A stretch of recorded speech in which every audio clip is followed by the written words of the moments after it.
All right, let's move on. Now we're going to talk about 5 abbreviations. And before that, 2 important notes. First, one of the hardest things in computer science in general is naming things. So super smart people that built the internet probably gave their best to give meaningful names to concepts, protocols, and technologies that didn't exist before them. And sometimes we might consider them a little bit abstract and ambiguous, those names, but they did their best and props to them.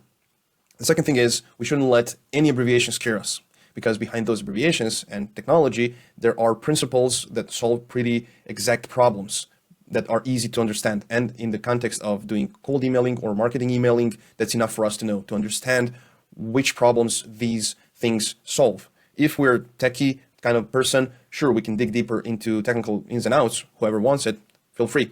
But let's start. The first thing that we're going to talk about is IP, and as in IP address. IP stands for Internet Protocol. It's one of the basic protocols of the Internet. And the IP address that we know and use and mention all the time is actually a concept that every single device connected to the Internet has its own unique IP address. There are, of course, dynamic, static IP addresses, different versions, variations, but for us, it's important to know that as soon as a device is connected to the Internet, it will have its own IP address. IP addresses come in 2 flavors or 2 versions, version 4 and version 6. This is just a random example of version 4 IP address that contains only digits. And when people invented this version of IP addresses, at some point they realized, because of the explosion of number of devices connected to the Internet, we will run out of all the available IP addresses. So they invented version 6 that is hexadecimal, so it contains some letters. I'm not going to go into deeper details, but that's enough for us to know.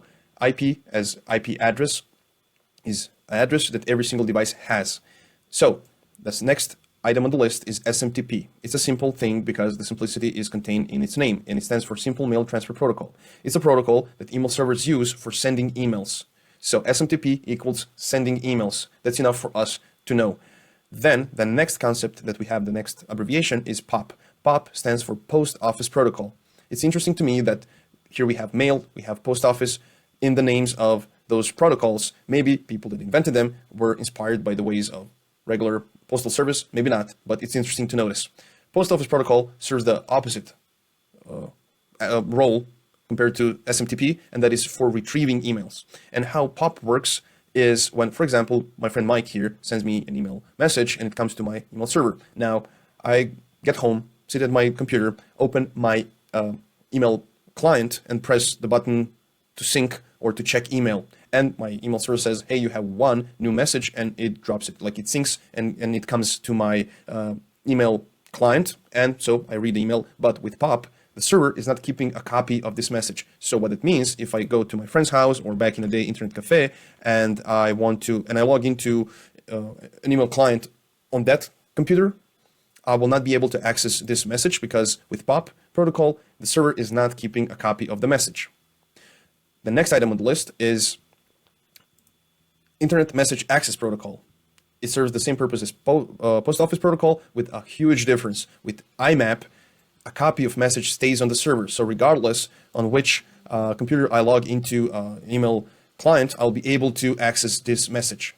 That's the crucial message. That's the crucial difference. Of course, there are for sure technical differences if we're reading through the specification of each protocol, but it's enough for us to know. Then the next item on the list is RFC, and it stands request for comments. And what does this have to do with emails and everything else? If we Google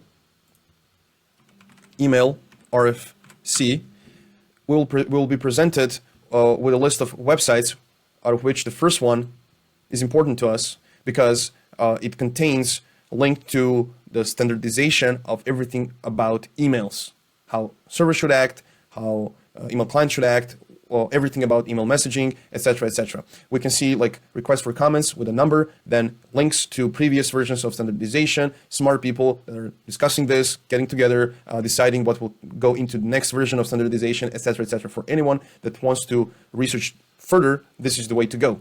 And this is one important point. I don't want to present myself at any point, in any case, to be the all-knowing being and that you can learn only from me. I'll be much happier if you are able to figure out for yourself, and I will help you by referencing materials and places where you can learn more about these concepts. So that being said, The last thing that I wanted to show you, so we talked about these 5 protocols, 5 things, abbreviations. If you're wondering where would you be able to encounter like SMTP, IMAP, and these kind of things, a short demonstration is just a small example. This is a platform called MailReef, and the next topic is email service providers, and we'll discuss further about these kind of platforms. I'm not affiliated with them. I'm just using them as an alternative to Google Workspace and Microsoft 365 for cold emailing, and again, we'll expand on that. But for example, when you create connect a domain with them and create email addresses, and you go into settings of a single email address, you will be presented with these configuration details, because with these details, I can connect this email address to an email client to check email, send email, do whatever I want to do, cold emailing platform, marketing emailing platform with these login information. And please notice SMTP, IMAP. So configuration for sending emails, like the host, the port, username, password, and security layer, and the same thing for the protocol for receiving emails. Without these parameters, I wouldn't be able to send and receive messages for this email address. So that's it for now. See you soon.